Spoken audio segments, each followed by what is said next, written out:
नमस्कार, आप देख रहे हैं स्पेशल रिपोर्ट और मैं हूं आपके साथ सृष्टि शेखर। आज हम स्पेशल रिपोर्ट में बात करेंगे भोपाल पुलिस के एक फर्जीवाड़े की। भोपाल के मिसरोद थाने से एक बेहद चौंकाने वाला मामला सामने आया। यहां के थाना प्रभारी ने केस सुलझाने या यूं कहें कि आंकड़े बढ़ाने के चक्कर में कानून व्यवस्था की धज्जियां उड़ा दी है। थाने के ड्राइवर, चाय समोसे बेचने वाले, ढाबा संचालक और मजदूरों के एक दो नहीं बल्कि सैकड़ों मामले में उन्हें गवाह बना दिया गया।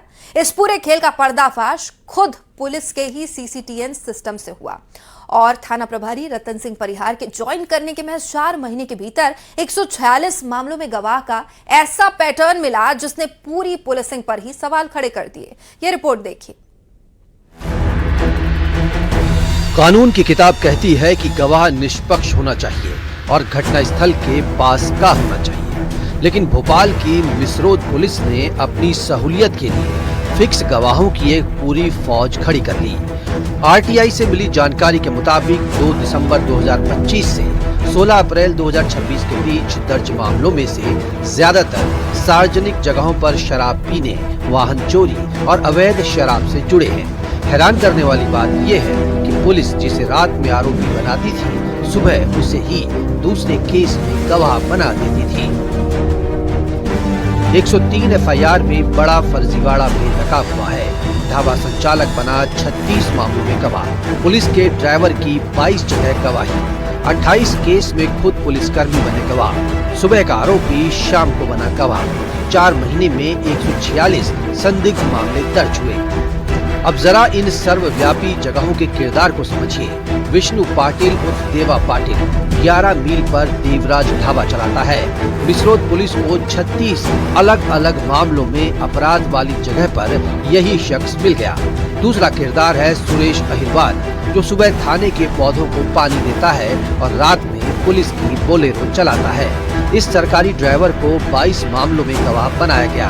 हद तो तब हो गई जब एक ही दिन में 10 अलग अलग एफआईआर में इसकी गवाही लिख दी गई। यही नहीं, थाने के पास समोसे की दुकान चलाने वाला धर्मेंद्र कुशवाहा और मजदूरी करने वाले राघवेंद्र मैना को भी पुलिस ने थोक के भाव गवाह बना डाला। 13 दिसंबर भगवान दास पहले गवाह फिर आरोपी। 13 दिसंबर दिलीप कुमार पहले आरोपी फिर गवाह। 15 दिसंबर सतीश शर्मा आरोपी, संतोष मोरे गवाह। 15 दिसंबर अगली एफआईआर में दोनों के रोल बदल गए। तो जब 147 एफआईआर उन्होंने हमें बताई कि 4 महीने में हुई है, 147 एफआईआर में से 103 एफआईआर की जब हमने जांच की, उनको निकाला तो उसमें लगातार जो है वो 36 जगह पे एक ढाबा के संचालक को गवाह बना दिया गया।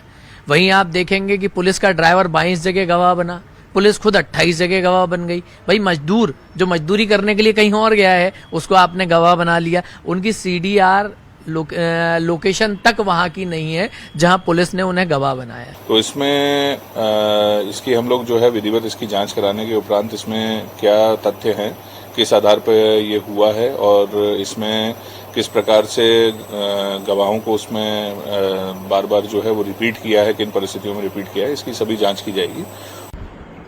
देखिए, पुलिस द्वारा फर्जी गवाह चलाना, जिसे हम स्टॉक विटनेस, पॉकेट विटनेस या फिक्स्ड विटनेस के रूप में भी जानते हैं, निश्चित रूप से माननीय सर्वोच्च न्यायालय ने कई सारे प्रकरणों में कहा है और हाल ही में 2026 में इसे बताया है कि रूल ऑफ लॉ के ऊपर आघात है। कहीं ना कहीं इस तरीके से पुलिस के द्वारा अपने परिचित मुखबिर, ड्राइवर, धोबी या अन्य किसी व्यक्ति को बार बार दर्जनों मामलों में खड़ा करना सीधे तरीके से कानून के ऊपर एक प्रहार है और ऐसे झूठे मामले गढ़ने पर 7 वर्ष से लगा करके आजीवन कारावास तक की सजा का प्रावधान भी है। मध्य प्रदेश में खाकी का ये शॉर्टकट कोई नया नहीं है। इससे पहले मऊगंज और इंदौर में भी अदालतों की फटकार के बाद थाना प्रभारियों को सस्पेंड किया जा चुका है। अब देखना होगा कि सीसीटीएनएस के इस डिजिटल सबूत के बाद मिसरोद थाना प्रभारी पर गाज गिरती है या जांच के नाम पर मामले को रफा दफा कर दिया जाता है। इससे अब सवाल खड़े हो रहे हैं कि क्या मामले सही थे, क्या फर्जी गवाह पेश करके कुछ और खिल किया जा रहा था। इन सभी पूरे मामलों का खुलासा किया है आरटीआई एक्टिविस्ट अजय पाटीदार ने और अब इसकी शिकायत की है भोपाल पुलिस कमिश्नर को और साथ ही थाना प्रभारी मिसरौद पर कार्रवाई की मांग की है। हालांकि एडिशनल सीपी ने कार्रवाई करने का आश्वासन दिया है जांच के बाद, लेकिन देखना होगा क्या जांच चलती रहेगी या फिर जांच का परिणाम भी आएगा और ऐसे थाना प्रभारियों पर कार्रवाई होगी। कैमरामैन मोहसिन के साथ शिवकांत, भोपाल।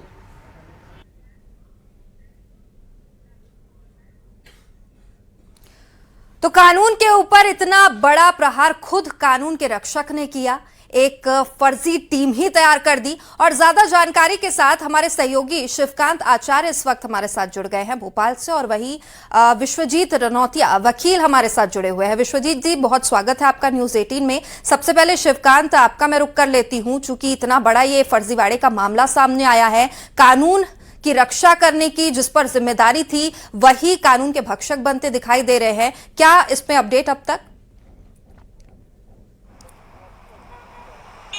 जी हाँ, बिल्कुल सही कहा। जो कानून की रक्षा करते हैं वही कानून के भक्षक बन रहे हैं, और इस चीज का बड़ा खुलासा हुआ है मिसरौद थाना क्षेत्र में। अभी मैं मिसरौद थाना क्षेत्र के अंतर्गत ही खड़ा हुआ हूं, जहां पर अगर 4 महीने का आंकड़ा देखा जाए जब से वहां के थाना प्रभारी आए हैं, 4 महीने में 103 एफआईआर ऐसी थी जिनमें पूर्ण रूप से फर्जी गवाह पेश किए गए।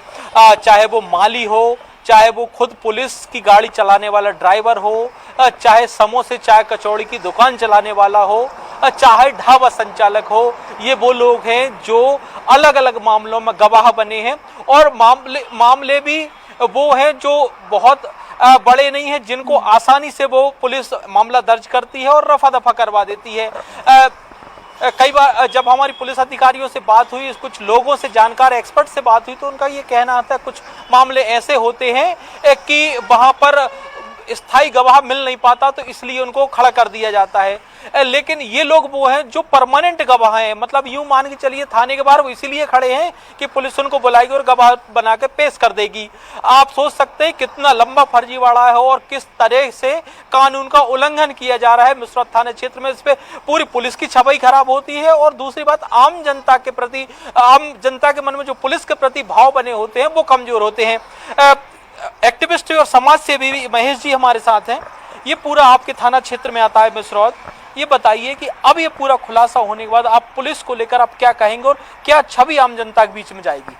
देखिए, क्या है कि पहले तो जब कोई अपराध होता था, अपराध के बाद कोई वहाँ पे शिकायत लेके जाता था, तो ऐसा लगता था कि नहीं, पुलिस सक्षम है और पुलिस मुस्तैद है, वो ईमानदारी से अपना काम कर रही है और कहीं ना कहीं आपराधिक तत्वों पर लगाम लगेगी। लेकिन ऐसी खबरें आने के बाद ये लग रहा है कि जो हम एक छवि बनाई थी पुलिस की कि भाई पुलिस हमारी सुरक्षा करेगी और सारी चीज़ें अच्छी होंगी, तो मुझे खबर पढ़ने के बाद ऐसा मुझे लगा कि भाई इतना बड़ा फर्जीवाड़ा, और वो भी एक थाना क्षेत्र में हो रहा है।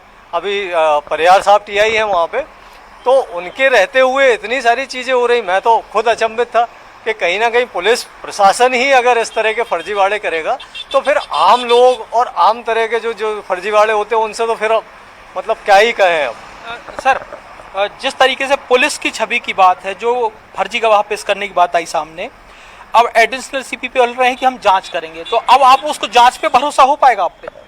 नहीं, कहीं ना कहीं ये तो बिल्कुल संशय वाली बात है कि भाई अब जिनकी जांच होनी है और वो खुद ही जांच करेंगे, तो मुझे तो नहीं लगता कि अब जांच में कुछ हो पाएगा। जो है बिल्कुल शिवकांत, तो एक तरीके से पुलिस की छवि धूमिल करने वाली ये तस्वीर तो सामने आई ही है, लेकिन जनता के मन में और कई सारे सवाल हैं। विश्वजीत रनौतिया जी, आपसे मैं पूछना चाहूंगी, पहले तो ये पूरा जो मामला है वो आपके संज्ञान में जरूर होगा। जिस तरीके से ये मामला सामने आया है, ये आम नहीं लगता, किसी वेब सीरीज की स्क्रिप्ट लगती है, क्योंकि जिस तरीके से लोगों को गवाह बना दिया गया, उसके बाद मामले रफा दफा कर दिए गए। इस पूरी प्रक्रिया को एक बार समझाइए कैसे ये होता है, क्योंकि जनता के मन में कई सारे सवाल हैं। देखिए, सबसे पहले आपका बहुत बहुत धन्यवाद। और जिस तरीके से भोपाल के अंदर, भोपाल जिले में जो पूरा कांड हुआ, पुलिस की कार्रवाई पर जो प्रश्न चिन्ह उत्पन्न हुए, अकेले भोपाल का मामला नहीं है। ये इससे पहले इसी मध्य प्रदेश के अंदर इंदौर में, मऊगंज में ऐसे मामले सामने आ चुके हैं। ये वो शहर है जहां मामले सामने आए, लेकिन पूरा मध्य प्रदेश जब हम देखेंगे तो सभी थाने इसी तरीके से, पूरी पुलिस जो है इसी तरीके से कार्रवाई करती है। उसको जो है दबाव के रूप में पेश किया जाता है। उसको कहा जाता है कि काफी दबाव है, पेंडेंसी क्लियर करनी है। इस तरीके से जो है उसे लीगल तरीके से बना के पुलिस पेश करती है, लेकिन सिर्फ और सिर्फ कागजी कार्रवाई करके अपनी जो उनको काम करना चाहिए पुलिस को, वो पुलिस अपनी जिम्मेदारी जो है निभाने से बचती है। पुलिस जो है मेहनत करने से बचती है और इस तरीके की पूरे प्रोपेगेंडा तैयार करती है। जो पुलिस कभी उसको जो है भ्रष्टाचार के खिलाफ काम करना चाहिए था, उसे जो है लोगों की मदद के लिए काम करना चाहिए था, लेकिन ये पुलिस की कार्रवाई जो है ना इस तरीके से लोगों के खिलाफ हो जाती है। ये फर्जी गवाह तैयार करके, पॉकेट गवाह तैयार करके, कई सारे ऐसे लोग होते हैं जो बेगुनाह फंसे हुए होते हैं, उनको भी जो है वो भी उनको भी न्याय नहीं मिल पाता, जबकि वो बेगुनाह है। और पुलिस जब इस तरीके के गवाह तैयार करती है तो पुलिस का ये कहना होता है कि स्वतंत्र गवाह नहीं मिले हैं। अरे स्वतंत्र गवाह अगर आपको नहीं मिल रहे हैं, या कोई चीज आप कोई मादक पदार्थ आप सीज कर रहे हैं, या हथियार क्योंकि खेप आप सीज कर रहे हैं, तो आपको गवाह की जरूरत। विश्वजीत जी, लोगों का, जनता का विश्वास तो यहाँ से टूट ही जाता है। हमारे साथ इस वक्त बीपीएस परिहार जी रिटायर्ड एसपी मौजूद है, एएसपी मौजूद है। बहुत स्वागत है बीपीएस परिहार जी आपका न्यूज़ 18 में। जिस तरीके से मामला सामने आया है, जनता बहुत भरोसा करती है अपनी कानून व्यवस्था पर, लेकिन कानून की रक्षा करने की जिम्मेदारी जिनके पास है वही ऐसा कर रहे हैं, जनता का विश्वास टूटता है। आप क्या कहेंगे इस पर? निश्चित रूप से जनता का विश्वास तो टूटता है, और साक्षी स्वतंत्र होना चाहिए, ये भी बात सही है। और अभी जिस तरह से वकील साहब ने बताया, 2-3 जगह अभी घटनाएं जो जिस टाइप से प्रकाश में आए हैं, चाहे वो इंदौर का मसला हो, मऊगंज का हो, और अभी जो भोपाल का आया है। लेकिन मैं आप देखेंगे कि मैक्सिमम होता यह है कि स्वतंत्र साक्षी मिलने में भी बड़ी कठिनाई होती है। हम लोग देखते हैं कि कई बार ऐसी अगर भीड़ लगी रहती है, कोई घटना हुई है, कोई कहीं गोलीबारी हुई है, कहीं मर्डर हुआ है, कुछ हुआ है, और अगर आप पूछे कि भैया नाम क्या है, जरा गवाही लेना है, तो भीड़ अपने आप ही तितर बितर हो जाती है। लोग साक्ष्य देने से कतराते हैं, क्योंकि न्यायालय में बड़ी असुविधा होती है साक्ष्यों को। हम लोग एज ऑफिसर अगर कोर्ट में जाते हैं, मान लीजिए जब हम फ्री हो गए, दूसरी जगह ट्रांसफर हो गए, तो उनको भी बड़ी अड़चन जाती है। और ऐसे साक्षी भी, क्योंकि वकीलों के जो ऐसे प्रश्न होते हैं और साक्षी उससे भिज्ज नहीं रहते हैं, तो बहुत असुविधा होती है। इस कारण साक्षी साक्ष्य देने में कतराता है, कई बार ऐसा होता है। लेकिन ये बात सही है कि स्वतंत्र साक्षी होना चाहिए, पर मिलना भी बहुत कठिन रहता है। इसलिए ये ऐसी जो पार्टी बन जाती है, जो थाने के सामने चाय वाला है या ड्राइवर्स है, ये लोगों का उपयोग पुलिस के जो कर्मचारी रहते हैं वो कर लेते हैं। एक मामले में, 2 मामले में ऐसा हो सकता है, लेकिन 103 ऐसे मामले सामने आए हैं। अब उम्मीद ये भी है कि इस पर जरूर कार्रवाई होगी और जनता का जो विश्वास है वो नहीं टूटेगा। फिलहाल बहुत शुक्रिया आप सभी का हमारे साथ जुड़ने के लिए।